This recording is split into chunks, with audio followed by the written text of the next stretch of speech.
Terrific cast, here they come. Oh yeah, steal a character.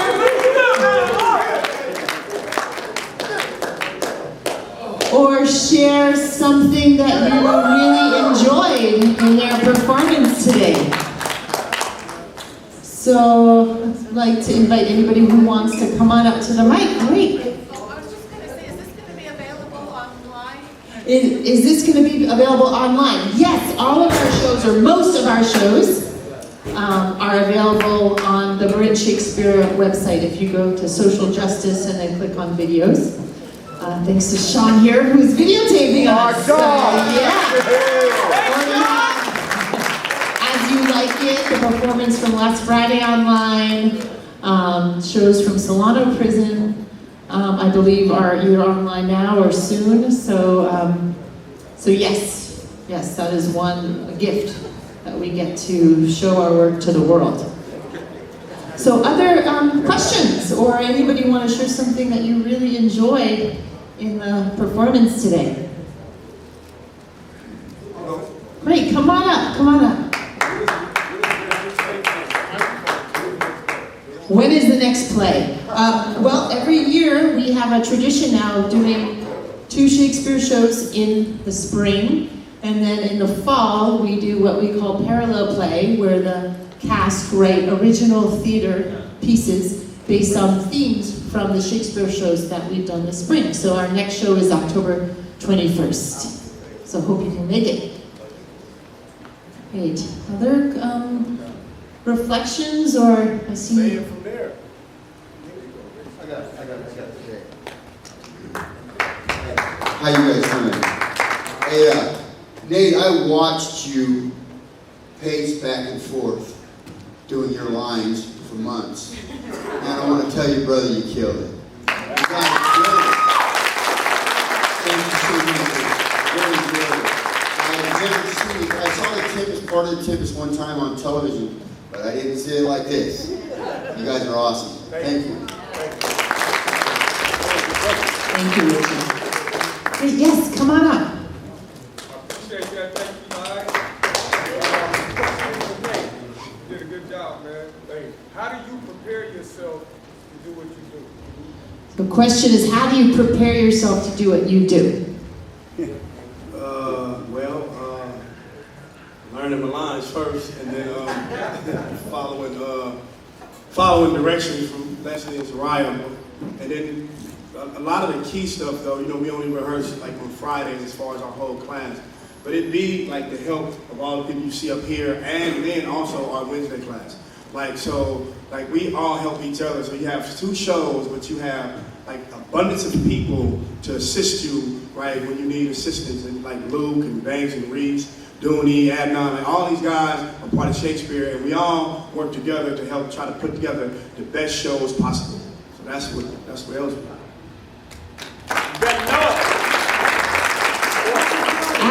Yes.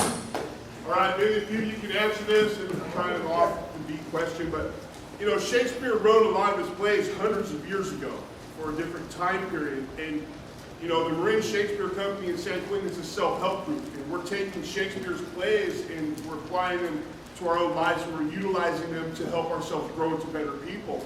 So I just wanted to ask maybe a few of you to answer this. If you could meet William Shakespeare right now, what would you say to him? Because his plays are so chop chop. My one question would be, man, how did you come up with all this stuff, man? What was your thought process like in writing all this stuff that sustained for all these years? And then my other question would probably be, man, did you steal any of it? Because they say you stole a lot.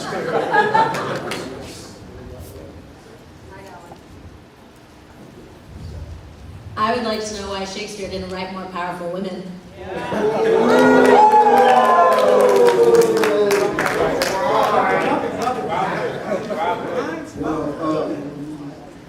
I wouldn't ask him a question. I just thank him, because now I understand through this play why so many people, praise his work and how it has surpassed all these generations. about him talking about the human condition, because this play like translated into so many themes in my own life, and because it was dealing with oppression and discrimination and all the rest of that.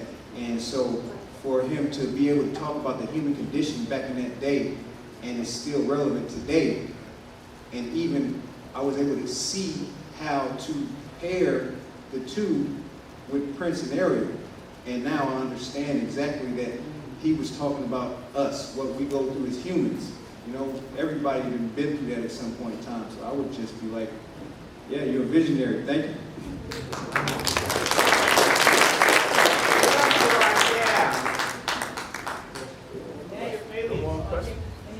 From outside, right here. We have another question here, and then, great. And if you could say your name. Right here, it's all right. I'll get mine. Yeah, thank you. My name is Eddie, and I know a lot of you guys in the yard, and I know that there's a lot of work that goes behind this performance that we see today.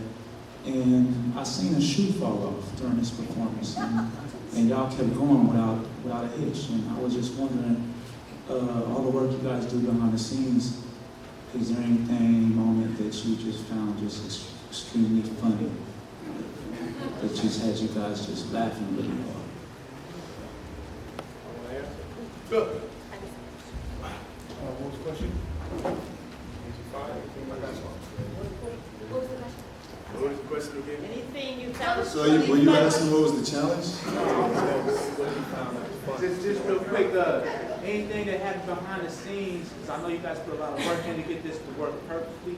Anything that behind the scenes that happened there was just extremely funny that you would like to share? Maybe not funny, but challenging. Yeah, I think with the shoe part, that was by accident. I accidentally kicked his foot, right? He was moving a little slow, so I was like, hey man, let's pick it up. But that was all by accident. But you know, with the support of our facilitators, you know, they tell us to just keep going, you know, don't stop. And I mean, I think that's a lesson in life. You know, we might fall off, or we might, you know, run into little blockers, but we just keep going, keep moving with the scene. That's all I have. And this is his last show. Come on,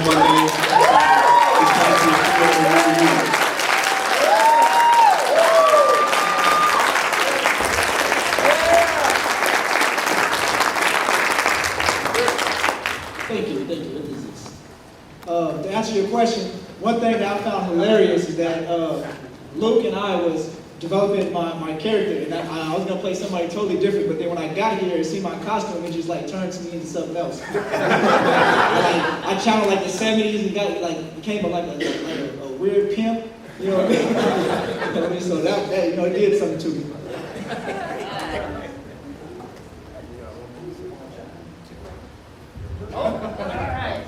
Don't throw it. Right there. All right, got one more. Two more. Yes, and I see. The best part of this whole experience for me, the part for Trinklo was originally to go to another inmate who's going to the board soon. We needed the time to prepare for the board. So I took it upon myself to learn the lines. And when I did so, I asked Soraya and Leslie, I said, all right, if I play the part for Trinklo. And they looked at each other and they was like, yeah, why not? So I went out there during rehearsal and I did my thing, but it was like I didn't really feel like the part was mine until I proved to them that it was really mine.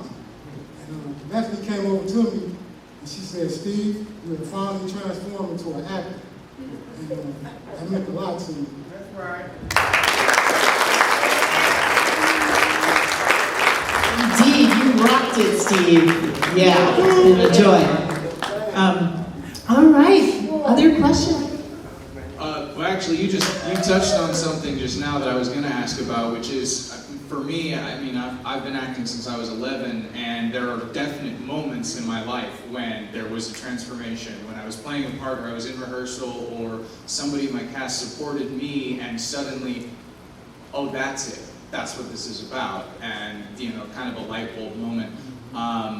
I just wondered if you, any of you could share any of those, if you'd had them during this process or before, or if there's anything like that that happened to you during this process, when the light bulb went on, or that kind of transformation, that moment when your character makes you feel something and suddenly something's new. That's crazy. Well, in my case, so I had was kind of working on a different character, right? With a different voice and all this kind of stuff, right? But I didn't really feel it, you know, and like I wasn't comfortable. And so, you know, I'm asking all my counterparts, and they, you know, they're gonna support me whatever I want to do, but I wasn't comfortable. And then, like, I was like, hey man, I'm gonna try this. And when I showed them that, it was like, that's it. And then that's when kind of like the person y'all, oh, do the accent? Do the accent. So the accent, it was sort of like, you do look, my son, and it moves so as if you were dismayed. Be cheerful, son. Our rebels are now ended. Right. So, but the problem was I wouldn't have been able to project it. So a lot of that went into it, and so came the character that I came with today.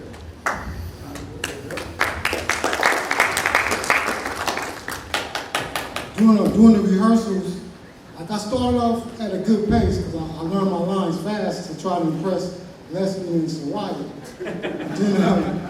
Then I went through a stage where I couldn't get better. I couldn't improve. And one of my cast members said, he said, it's like you hit a wall. You can't get past that wall. So I went to another cast member, one of our volunteers, Kate, and she told me, she said, you need to do this, and that. So I went back to my housing unit, and I worked on that, and eventually it came through.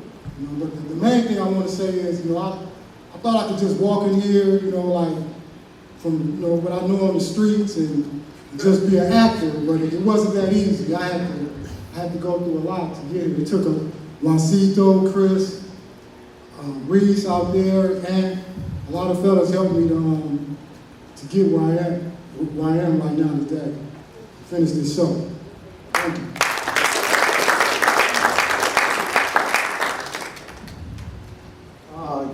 Hi. My name is Choi. Light bulb moment.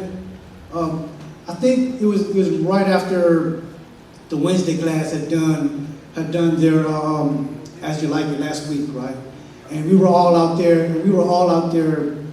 Our class, Friday class, we were out there rehearsing, and they just came out right in drove and just helped us out. Like, hey, what do you guys need help with? You know. And so that light bulb moment, that community aspect of this, you know, where we are no man is in an island, right? And so everybody came up and helped each other. And that's what I really appreciate about this, is that, you know, we go above and beyond just for the next person. You know, and that is what I really appreciate about this, just the camaraderie that we have with each other. So yeah.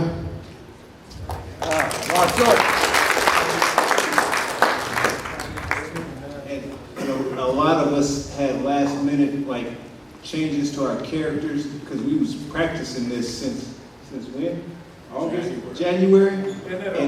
And a lot of us had to like change it because like my character, I wasn't gonna play him as Prince until Prince died, and when I was watching the tributes to him and the documentaries, and I got affected in a way that I didn't think I should. I'm like watching TV and I'm like, what the hell is this salty discharge? What is going on? and I had knew that Prince had really affected my soul at one point in time, because initially my character was supposed to be James Spader pretending to be Christopher Walken, you know, but it got changed last minute, and only thanks to like my cast members. And especially out of all people, I would never even think to give me this much encouragement to do this. But this dude right here, Chris Marshall, he was like, I want to thank you, because, you know, a lot of people was like, nah, that's not going to work. Nah, don't do that. But he was like, hey, you do that. You do that from the beginning, and I appreciate him for that. you know, a lot of cast members, they motivate you when you don't even feel motivated yourself. So I want to thank all of them up there. All right, to answer your question, for me, this was like a special experience because a lot of guys in here, I even shared this with Leslie, I have a hard time reading. I didn't read my first 4 books I came to prison. And so, like, trying to memorize Shakespeare was really, really challenging for me. And for the guys inside here, but also outside, like Luke, JJ Banks and everything, Reese, they sat down and was like hammering it out for me. Especially Luke, he sit down and hammered it out with me, helped me build the character and everything else. And like, where I come from, that was kind of, it was completely different. It was completely 180 because like where I come from, people's not sitting down and helping me read.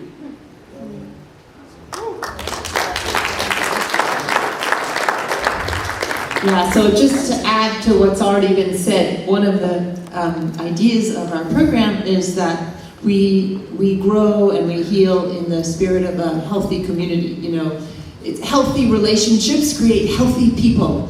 Unhealthy relationships create unhealthy people. Simple as that, in my opinion. So we are building a community where we can have healthy relationships, supportive relationships, where we have each other's back in the good times and also the hard times, because it's not always without stress putting on a show. We learn to build that muscle of, okay, how can I show up in this stressful moment and bring my best self forward? And that's what we strive to do. All right, we have a couple more questions over here. So please, if you want to ask a question, we have probably about, 10 more minutes left, Steve? 5? It's here from now. 5, 10, okay, great. Okay, really fast. My name is Stephanie Ann, and I love Shakespeare. And I find that when I get to live with a play like this for a while, that sometimes there's one line that just becomes mine, even if it's not one that I get to say, and it's just in my head all the time and part of my life when I'm like eating my lunch, and it's just there all the time. And I was just wondering among you if you have a favorite line.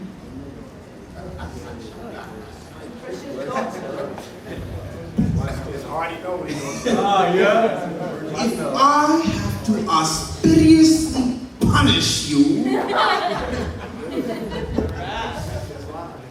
Prithee, peace. my precious daughter.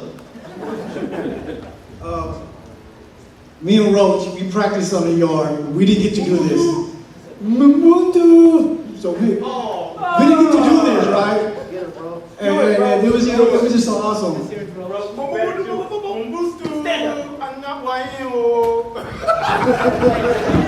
That's awesome.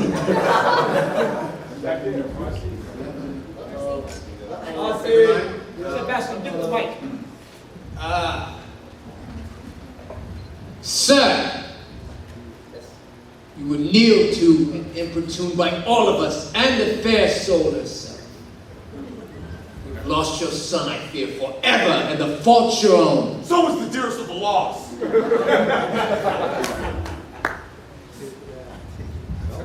was nice. Tricklo was a fun character, so I had a lot of good lines. But that guy over there, Caliban, he's somebody who I hang with a lot on the yard, so it was fun mocking him. So I would go with Servant Monster, the folly of his island.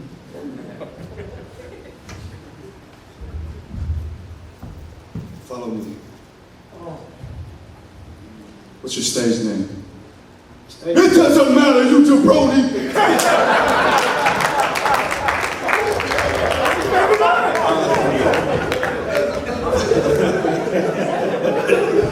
Can you smell it? I guess mine probably would be, we are such stuff as dreams are made on, and our little life is rounded with sleep.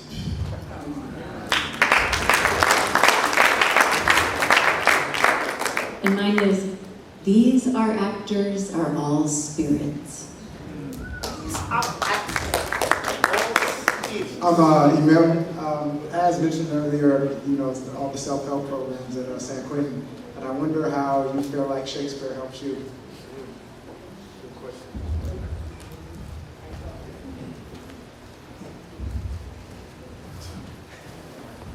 For me, I must thank Leslie and Soraya for helping me regain my humanity. Because for the longest time, I had been all about my pleasure, having fun, this, that, and the other. Through performance, I have to give all of myself wide open and assist others where a lot of times I wouldn't have done so. So they've given me back my humanity through the arts. And I totally appreciate them for that. Thank you. Yeah, thank you. I would say, Dita, I love you. So pretty.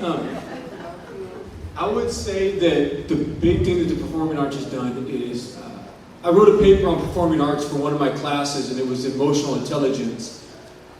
Growing up, some of us have backgrounds where showing emotion and showing certain things is a giveaway for ridicule or manipulation. So I stifled a lot of that. I stifled a lot of wearing things on my face. So I share with Emil, we have this, what we call the socio-face, right? Where we say what we're saying, but it never registers here. And one thing that this program has given me through Leslie Kerr and Soraya Keaton is an ability to express myself without judgment, without anything, and exploring the emotions that I never got to explore as a child or as a young adult growing up in prison because I felt it wasn't appropriate. Well, now it's appropriate because I now get to go, laugh, play, and do these wonderful things, and it's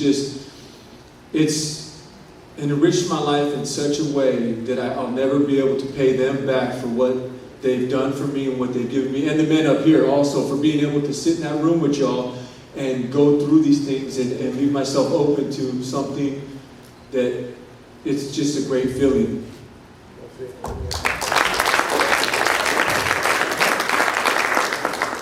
Hello, my name is Vance, or you can call me DT.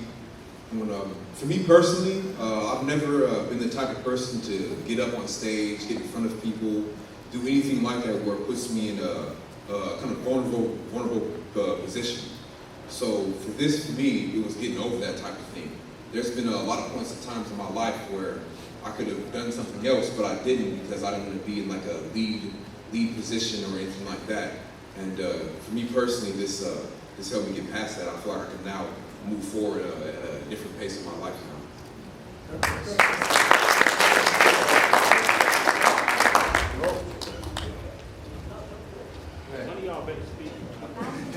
I don't do shit. All I do is support the brothers that do the acting, come here, go there. I tell a jokey to warm up the crowd. But I'm impressed because I'm still kind of, I'm kind of messed up. Yeah. I think about things differently than most people. So I'm impressed, and I like hanging out with the guys. They give me a new outlook on certain things, but I like them, but it's hard for me because I got all sisters, so I keep my chest up, but I'm getting soft. So I appreciate you guys.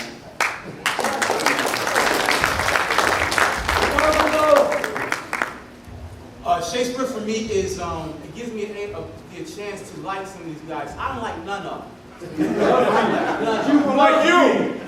I don't dislike them, but I don't like none of them. We love you, Nita. I love you with every one of them. Every single one of them. We love you, Nita. And doing that, it allows me to be able to address how it is I actually feel. Because I'm not known as a happy guy. But I learned how to deal with those, especially with Juancito. I mean, he's the most aggressive hugger in the world. But it helps me learn to deal with those the way I feel, even when I don't want to do it. And they pressure me in that. In this group, Luke, Louie, all these dudes sitting around here do that same thing. They pressure me into being nice.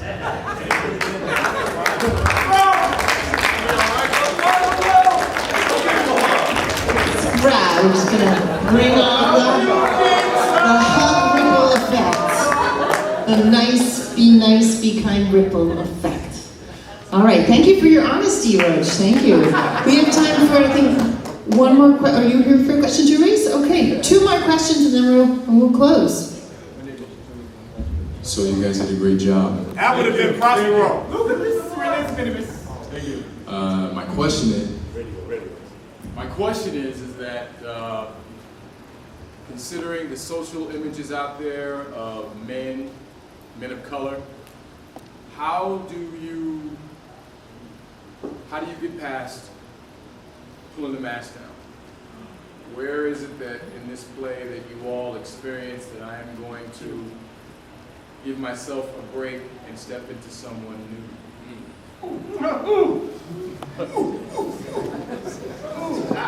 Give it to ours. I come from a very close-knit family. I don't have a sob story about being deprived or my family was broken, none of this.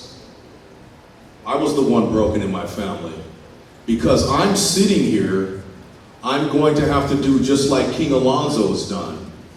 I'm going to have to go re-engage myself with my children, as well my grandchildren when I go home.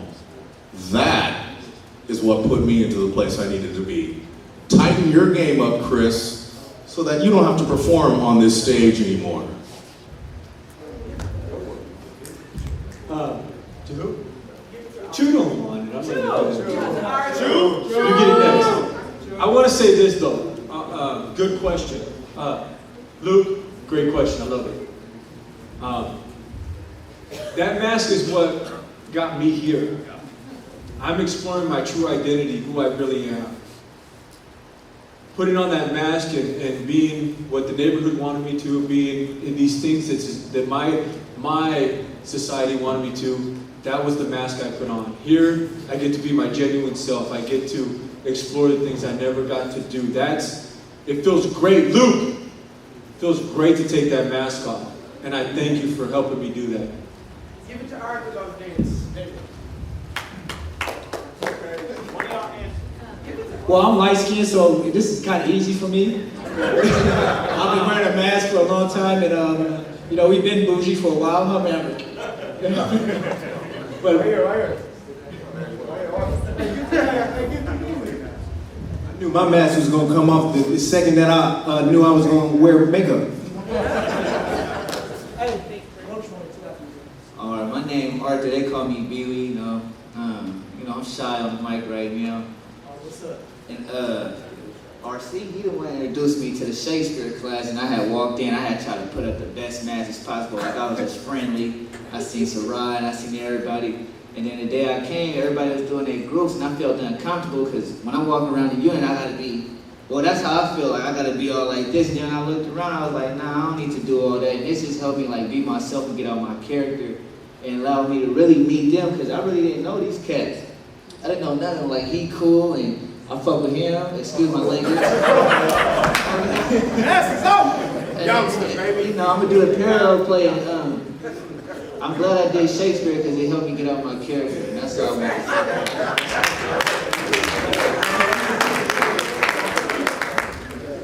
say. The mask for me is to like sit back and take the easy way out. Right before I got to San Quentin, I was challenged by my clinician. She told me I could either survive or I could thrive. And I've been here for like about 8 or 9 months. And I took it upon myself to step out. And like during our rehearsals, like we do a lot of warm-up exercises. And those warm-up exercises, they cause me to step out of, just sitting back. So I'm just, loving this.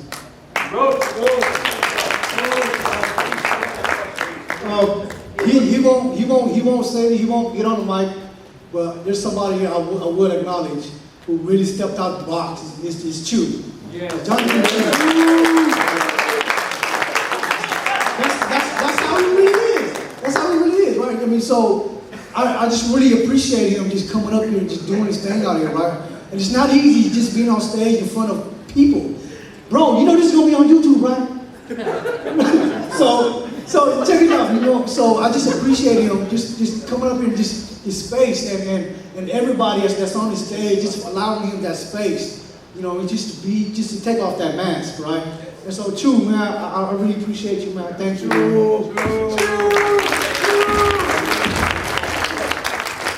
I just want to ask Kate and Brian and Emma, my mother's name, how could I forget that? What do you get from coming in here and hanging with us for a couple of months? What? What do I get? Okay, well, going back to Luke's question, coming in here was, you can't hear me? Coming in here was a challenge for me, being a victim of a crime perpetrated by a man.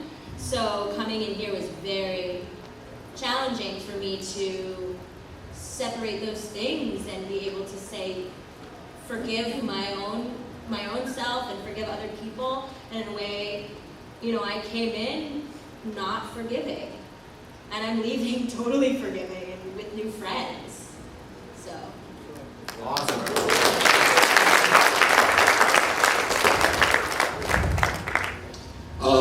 I've been doing Shakespeare for a long time, and so for me, it's about coming in and doing Shakespeare in theater with a bunch of amazing people. Great actors, a lot of surprises, a lot of lessons that I've learned, and one of that light bulb situation came for me when I came in to work with you, right? And then became like, I realized it wasn't your guys' show, it was like all of our show. We're like working together. And it feels good. So I want to thank all of you and Sarai. For me, it was that I just believe in the healing art of theater. I believe in the community aspect, and I want to be a part of something which saw to that. Even though you're on the inside, the liberation of your mind through art and your spirit, and I wanted to be a part of that and go alongside whomever on that journey. And it's been very meaningful to me. I've met some awesome gentlemen. And I have so appreciated everyone showing up because I treated this like a professional production, which is still what I think it is. And I think everyone here is awesome. So I just thank you. I'm very grateful for this experience. Yes, big thank you to our awesome volunteers in this group, Katie, Brian, and Emma. And also we have other volunteers from our program, past and present. Can you please stand up? And facilitators, stand on up. Let's give them a hand if you are a facilitator or a volunteer in the past or present. Yeah, so thank you. So we have one more question and then we're going to break. You guys are freaking awesome. I've seen a lot of growth in all you guys, man, especially the new guys. Dirt, that comedy skit, that was amazing. That was really is. But I see you guys really I see from the rehearsal a whole different show when y'all did it live. It came together. I didn't think it would be all that good. Like, as I see, no, to be honest, because I'm seeing cuts and stops and stuff like that. But when y'all put on the show, y'all was flawless. Nate was flawless, man. I really appreciate all you guys. But my question is for anybody is, do any of your character traits mirror your actual lives?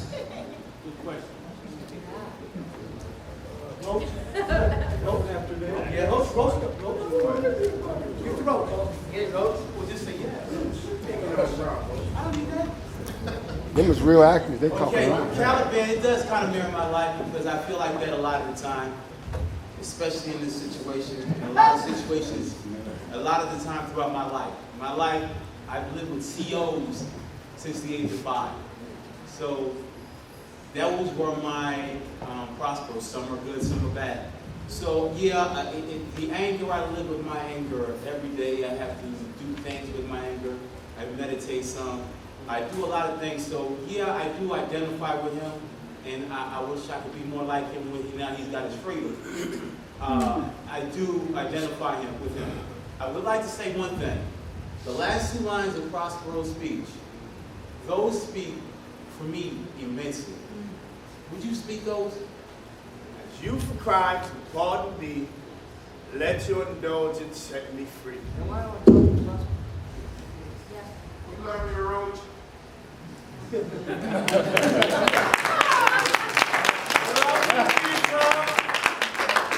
cannot get away from me, bitch. No, we're good together. Yeah.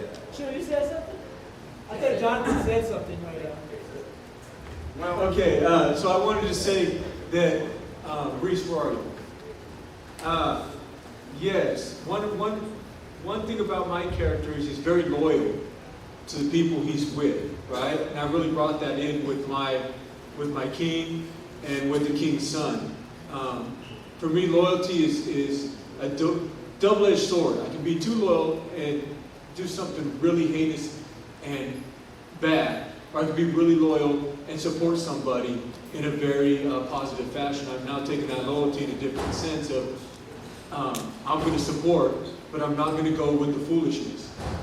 That's one that I really brought to my character.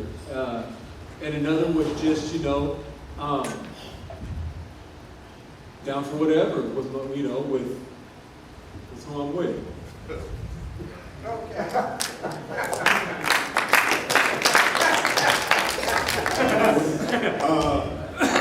So I think Prospero had like a couple, it was kind of not complicated, but he had a couple different emotions he showed, right?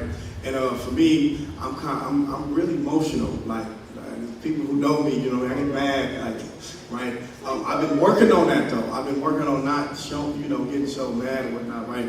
But I think for me, what relates to Prospero and what I brought, I guess, is the actual forgiveness. Because that's where I'm at now, like learning to forgive other people, but then myself.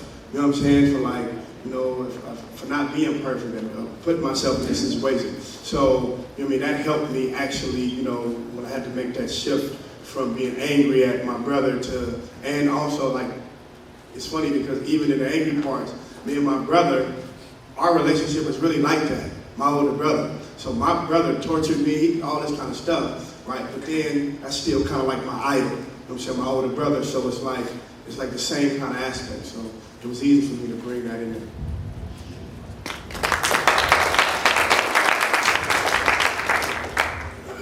A lot of the things going on in our show was about freedom and enslavement.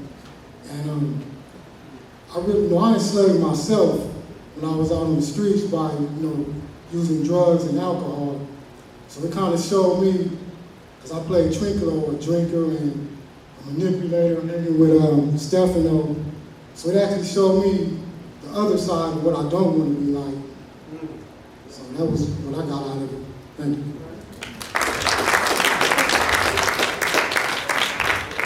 Yeah, and if you want to see more about how our cast relates to the themes of the show and the characters, please join us for the parallel play in October 21st to be exact. So we do need to end, so... So, outside guests, Steve asked me to remind you that you need to be escorted. When you arrive at the main gate at the bottom of the hill, you need to be with an escort, with somebody with the brown card. So brown card folks, can you please make sure that you take people with you? We don't want people just wandering around the grounds unescorted. And I just want to thank you all for coming today to be a part of this. Some of these men have been doing this for quite a few years, and a lot of the men in this group are fairly new, and the play doesn't happen without an audience. So thank you so much for coming to be the audience today.